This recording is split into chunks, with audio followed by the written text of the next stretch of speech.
Hey, I'm sure I got some people that can back me up on this video.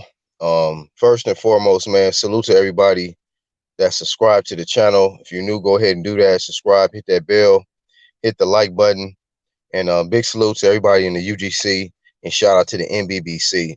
And make sure y'all go to the channels tab and subscribe to everybody listed there in the UGC click. Big salute to IBFP and Bruce fucking Vane. You know, this guy Mauricio Sulaiman, I don't know who's had more headlines, man, in the media this last 2 months. You know, usually it's somebody like a Tank or a Broner, you know, them doing some moist shit or something. But Mauricio Sulaiman, you know, this guy is, I believe, what, the president of the WBC. And this guy has been making more media headlines than a lot of these PBC fighters. And a lot of it is for all the wrong reasons. You know, this guy is adding his franchise crap. We see how he jerking around Dillian White.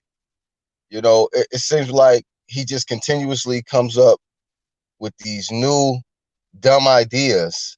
You know, that's what they are. They're just new dumb ideas to add to his sanctioning body, to where he feels it's gonna benefit the fighters, right? But at the same time, it is hurting the fans. It is hurting the sport of boxing as a whole. Mauricio Sulaiman is a joke. He is bad for boxing, you know, flat out. This situation with Dillian White, I mean, it just makes, that should be an example to anybody that is coming up in the WBC sanctioning body.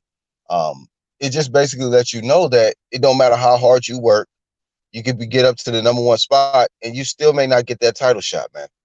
Dillian White, what, approaching like almost 700 some days of not getting a fair shot at Deontay Wilder, you know, and it's just the prejudices, man. You know, it's like maybe you have to be with this particular side of the street in order to get the treatment that you want, you know. And it's just crazy, man. It's really just crazy the way that they doing Dillian White. I don't know if it's just you know, he just don't like the fact that Dillian White speaks out a lot. He's very, very vocal.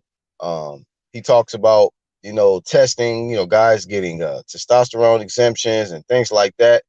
And then we seeing, like, with this franchise thing, it seems like it could be some foolery going on with that, where they could be allowing these guys to have certain exemptions just for being a franchise status. You know, that's what I've been more looking at. Like, you know, I'm more suspicious about the franchise status allowing them to just have freedom to do pretty much whatever, whether it be PEDs, you know, picking whoever they want to face. They ain't got to fight mandatories and so on and so forth, you know.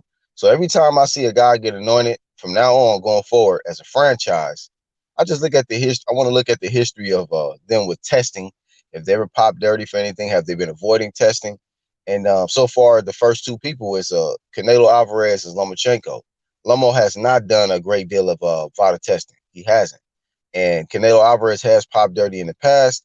And in this last fight, he looked bigger than motherfucking Sergey Kovalev. I'm just being honest. And you know, whatever vitamins he's taking is definitely working. You know, he's able to make weight.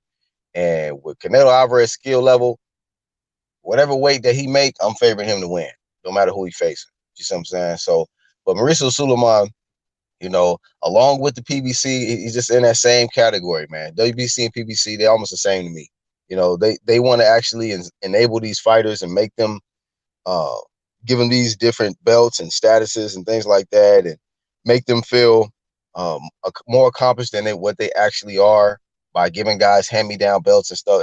It's just terrible for the sport of boxing, man. Terrible for the sport of boxing. And Mauricio Sulaiman is a big problem. You know, he's a big reason why we're not getting a lot of these big fights made. He's not enforcing the mandatories. He's skipping over #1 guys to allow third spot guys to get a shot, fourth spot guys to get a shot. You know, swapping guys out of their mandatory spot and put somebody else who don't deserve to be there. I mean, Deontay Wilder and Tyson Fury have been ducking Dillian White. Dillian White, I don't know how many fucking title eliminators he done fought, and he still cannot get a shot at Deontay Wilder. You know, Deontay Wilder got to be the hottest heavyweight champions ever in the history of boxing, man. You know, the top two UK guys, he's ducked. He ducked AJ and he ducked Dillian White. And to face them guys, he'll make more money than facing anybody.